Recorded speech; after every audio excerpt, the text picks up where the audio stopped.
As a result of failed armed revolution by Yevgeny Prigozhin, finally a major Russian weakness has been exposed. And Ukrainians, obviously, they did take advantage of this failed coup. They reportedly crossed Dnipro River, gained a pretty confident foothold, and now we are on the way for the Kherson region liberation. And in order for Russians not to be encircled, they had to retreat, and at the same time, Ukrainians also achieved relative success in the east.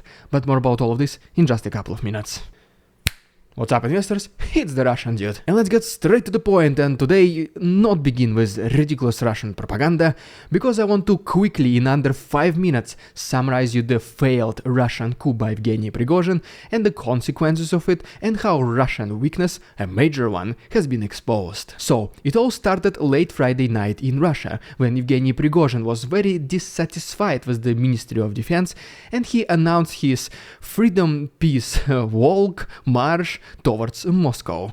And the first thing the people in Moscow the authorities did, they increased the security levels, bringing additional military equipment and soldiers on the streets. There was even a special broadcast on the main federal channel of Russia, channel number 1, and then there was even a statement by Putin, which claimed that Yevgeny Prigozhin, he did not call his name specifically, that he is basically a traitor, and this treachery is unforgivable, and the whole event, as a general, is just a backstop. And just overall, the actions by Yevgeny Prigozhin were widely accepted by anyone who is against Russia, such as, for example, the Freedom of Russia Legion, Russian Volunteer Corps, the actual Wagner soldiers fighting in Ukraine, Belarusian opposition forces, and even President Zelensky himself.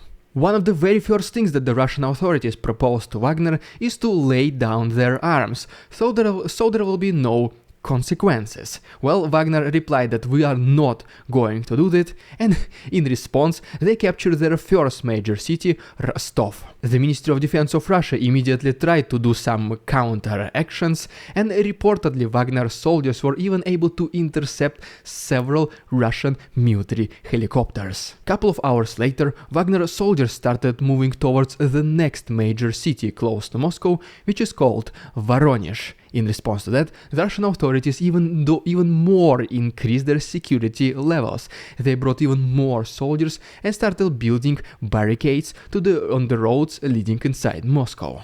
And as you can see from this map, the major roads which lead to the city center, specifically those going from the south, were completely closed. The Russian authorities even ordered to close some bridges and this notorious digging of the roads, which was pretty much destroying the roads, not letting even the civilians go in and out of pretty much wherever they were stuck. And well, as always, I would say, with a little bit of a delayed reaction, Kadyrov Chechens called Akhmat, they started arriving to Rostov. By the time they reached it, if they even were able to do it, Wagner soldiers, at least the majority of them, already left the town. And in addition to that, in the main headquarters of Wagner located in St. Petersburg, the FSB, which is pretty much the modern KGB, started doing some kind of research and collecting whatever evidence they could find. But overall, the general support of the Russian public and even some Russian soldiers towards Wagner was more positive.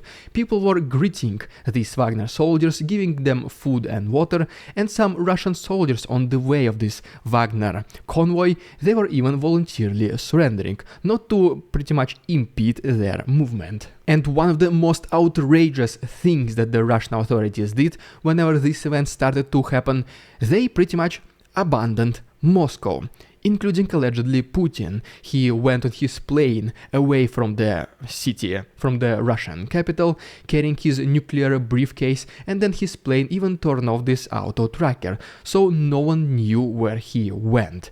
Pretty much, yes, they were like, okay, you defend our city, call us when it's done. But the funniest thing is that Russians started to immediately remove Wagner recruitment posters from the billboards, and even some items, goods like clothes which contained Wagner symbols, started to disappear from online stores. But then it became even more serious, because Wagner started removing their current existing soldiers which were in Ukraine, specifically from Luhansk region, and bring their military equipment with them. And then even according to the British intelligence report, the next couple of hours of this armed coup were supposed to be the pinnacle of this entire revolution, something that Russia as a country has never seen in the last couple of decades. And it will be all based, and the outcome will be based on the loyalty of Putin's inner circle, whether they will be ready to betray him or not. And there was even some kind of a light of hope for anyone who is against the Russian invasion whenever Putin started to call his alleged allies, such as countries of Kazakhstan, Iran, and everyone was saying, these are the internal problems of Russia, we kinda support you, but you deal with them yourself. And just when everyone thought that everything will start going south at any single minute, at that specific moment it was estimated that approximately 5,000 Wagner soldiers were no more than 200 kilometers away from Moscow, pretty much going all the way from Rostov, as you can see from this map, with no resistance at all. So pretty much yes, almost every single person in the world expected a confrontation at any second between Prigozhin, Ministry of Defense of Russia, and Putin. I mean, there was simply no way back for Prigozhin out of this mess. Even me, personally, I expected that Wagner, at least they will enter Moscow. But as you already know, this never happened. And so just for statistical purposes, if you expected a major confrontation, can you please like this video and subscribe to my channel, so I can see how many of us, the percentage-wise, will be thinking exactly the same. But so yes, approximately around 8 p.m. Moscow time, the president of Belarus, Alexander Lukashenko, he said that he had some kind of negotiations with the leader of Wagner, Yevgeny Prigozhin. At that point, Wagner soldiers stopped their convoy, and just several minutes later, Yevgeny Prigozhin announced that everyone will be turning around. Because according to him, he did not want any major confrontation going from there, he did not want to shed any blood between Russians, and that is why he took this decision where, according to him, everyone wins. The defenses of Moscow also started decreasing pretty much immediately, and then the very same public workers who destroyed the roads leading to Moscow, they started to rebuild them. And even those Wagner who remained in the original city, Rostov, they also started getting into trucks and prepared to leave. And just overall, according to Kremlin, one of the main conditions which was achieved during these negotiations is that Yevgeny Prigozhin will leave to Belarus, and that is why all the criminal cases against him will be dropped, and not a single Wagner soldier who was participating in this armed revolution, neither of them will be prosecuted as well. But I mean, it definitely feels that Prigozhin also asked for something major, because otherwise he will not turn around so easily. That is why a lot of people assume that one of his main requirements was that the Ministry of Defense of Russia leadership, specifically the Minister of Defense of Russia Shoigu and General Staff Gerasimov, they are supposed to retire. The Kremlin, they denied all these allegations, they said this never happened, and they even showed us some old videos of Shoigu, which are obviously fake and not real.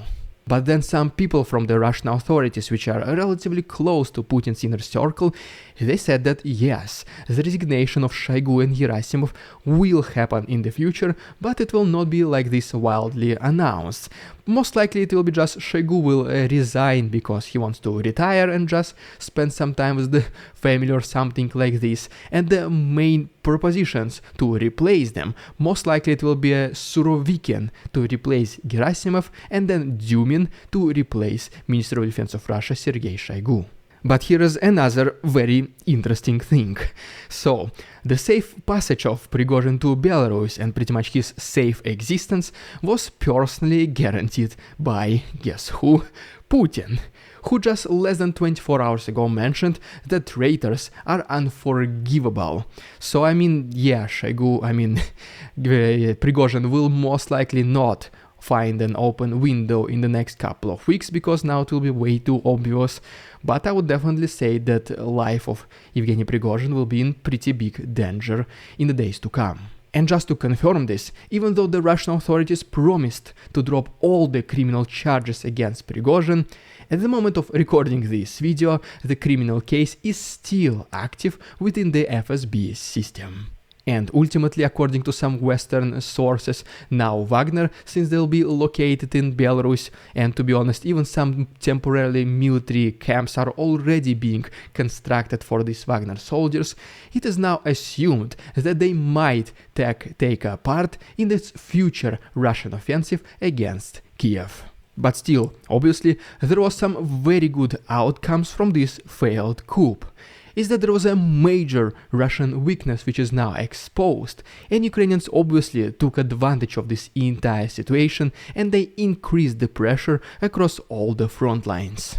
And the major weakness I'm talking about here is that Putin is now completely unprepared for any internal conflicts, as Prigozhin was able to show that they literally advanced almost as much as possible to Moscow without any interference at all. Some Russian soldiers, they did not either find the courage to stop them, or they did not even want to stop them.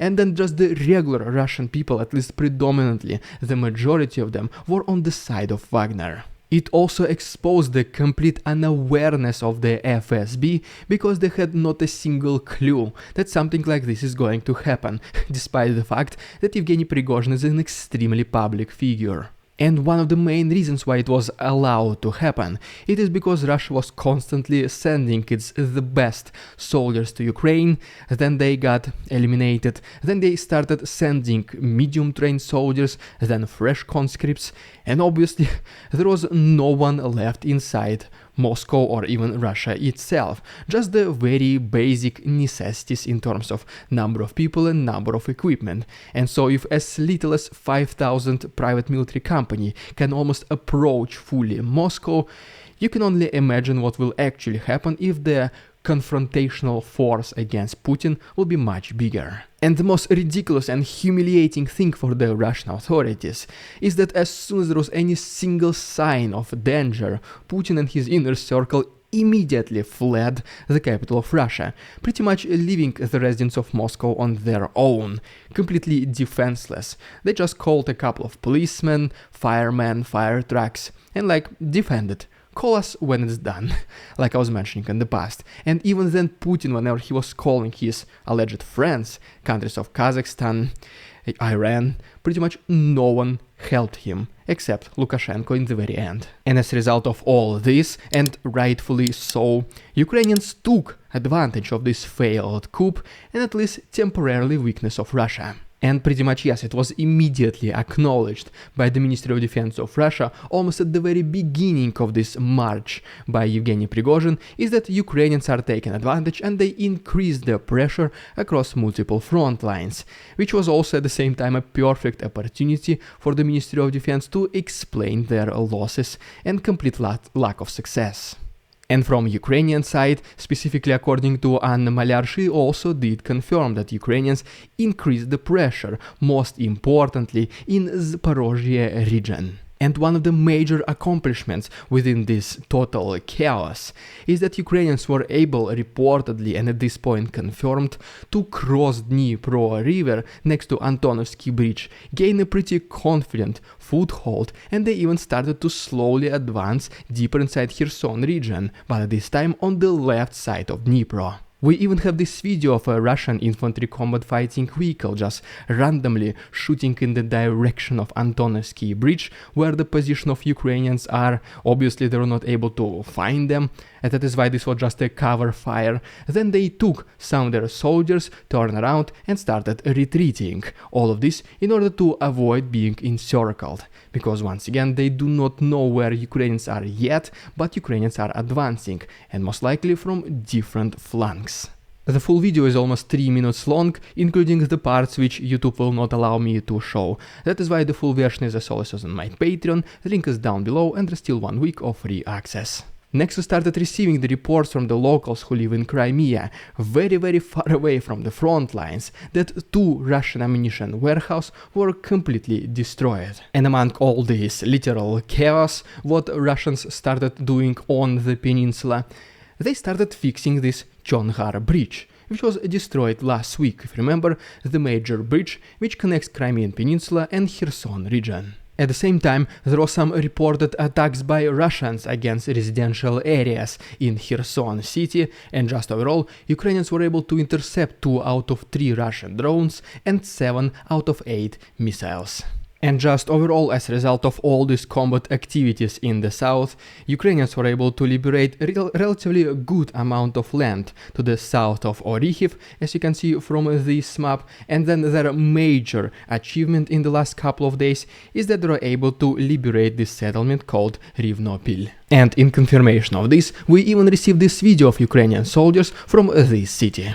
And just overall, Ukrainians in the south were able to destroy 3 concentration of Russian forces, 16 units of military equipment, 5 ammunition warehouses, and in general, they're able to liberate 17 square kilometers. And so yes, for obvious reasons, Russians did not attempt any offensive anywhere across Ukraine. Even the Institute for the Study of War did not report or any of such activities, but there were some loud noises. First one was heard in Luhansk, and the second one was heard in Donetsk. Then a Ukrainian general Alexander Syrsky, he reported some combat activities next to Seversk front line, and they even released this video. And then, as we move a little bit down to Bakhmut, another trench warfare video of more than 6 minutes has been sent to us from this city, and Ukrainians were able to successfully push Russians further away from the front lines. And as you might imagine, there is simply no way YouTube will allow me to show the entire footage. That is why you already know where it is, it's on my Patreon, link is down below. And ultimately, right here on this map, we can see the progress that Ukrainians were able to achieve next to Bakhmut. First of all, they advanced a little bit closer to Khromovye, located to the north of the city, and as you go to the south, even bigger progress was made next to Kurdyumivka and a little bit closer to Klishchiivka. And as you would imagine, Russians are still in shock. There is huge uncertainty about Prigozhin, there is total chaos, and no one knows what to do. Like mentioned previously, there was not a single attempt by Russians to advance anywhere, across any of the front lines. They are just standing where they are, with their face being completely shocked. And in the meantime, in return, Ukrainians are laser focused in their counteroffensive, trying to take advantage of this situation and liberate as much territory as possible. For this reason, I personally think that this week will be pretty important for Ukrainians, and if you don't want to miss any of these updates, I mean, who knows, maybe Prigozhin will do something else. Can you please subscribe to my channel? It only takes 1 click. The absolutely best way to support my channel is through my Patreon. You can also become my channel member or simply use a PayPal link. Everything can be found to the right and down below. Guys, be careful, there are scammers in the comments pretending to be me. Thank you so much for your attention, товарищи, and see you tomorrow.